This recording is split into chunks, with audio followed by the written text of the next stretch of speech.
In the days after Donald Trump's sensational election victory, Chinese foreign policy experts heralded the property tycoon's triumph as a rare opportunity to recast the often rancorous relationship between Washington and Beijing. In everything he is better than Clinton, commemorated Shen Dingli, a professor of international relations from Shanghai's Fudan University. We must welcome him. On Monday, as news of Trump's latest Twitter attack on Beijing filtered through to China, where the social networking site is blocked by Communist Party censors, that tune had changed. Ignorant. Distasteful, snapped Shen when asked for his reaction to the president-elect's 277-character outburst and his incendiary decision to engage with Taiwanese President Tsai Ing-wen on the telephone last Friday. Shen, the deputy head of Fudan University's Institute of International Affairs, said he had been outraged by Trump's 10-minute call with the leader of Taiwan, a self-ruled island which China considers a renegade province. If he continues to call Taiwan a country, we should sever relations with him, the academic fumed. I don't know what the government would do, but I know what I would do. I will close our embassy.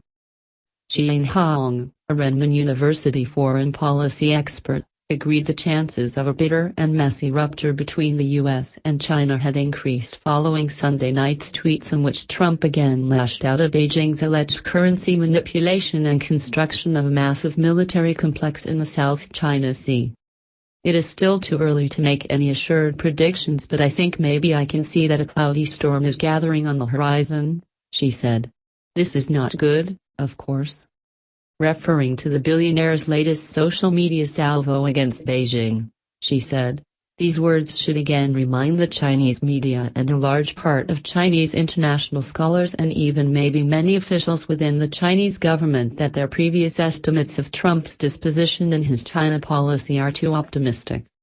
The Chinese government, just like most governments in the world, doesn't know who this Trump is and what kind of policies he will make. But the last week's events will surely increase the worries in their minds about Donald Trump.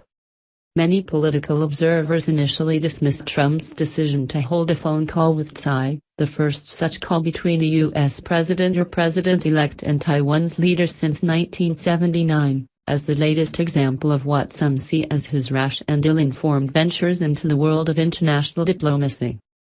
But some voices are pushing back against that depiction, describing the conversation as a deliberate and calculated move intended to signal that the incoming Republican president was not afraid to play hardball with his Communist Party counterparts in Beijing. I am 100% certain that this wasn't an impromptu decision, one foreign policy specialist with direct knowledge of the call told The Guardian. The specialist, who declined to be named, said the 10-minute call had been preceded by weeks of discussions by officials working for Trump and Tsai.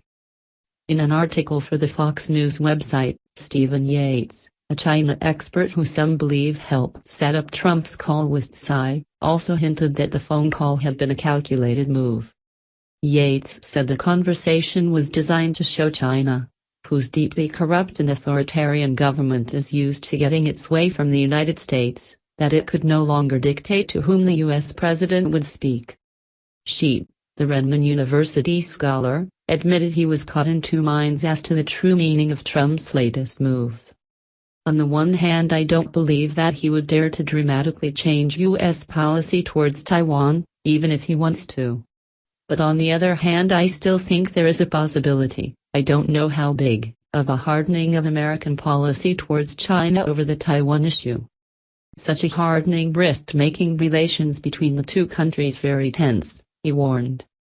Editorial writers at the Global Times, a Beijing-controlled tabloid, seemed similarly conflicted on Monday morning in an article probing Trump's jaw-dropping decision to talk to Taiwan's democratically elected leader.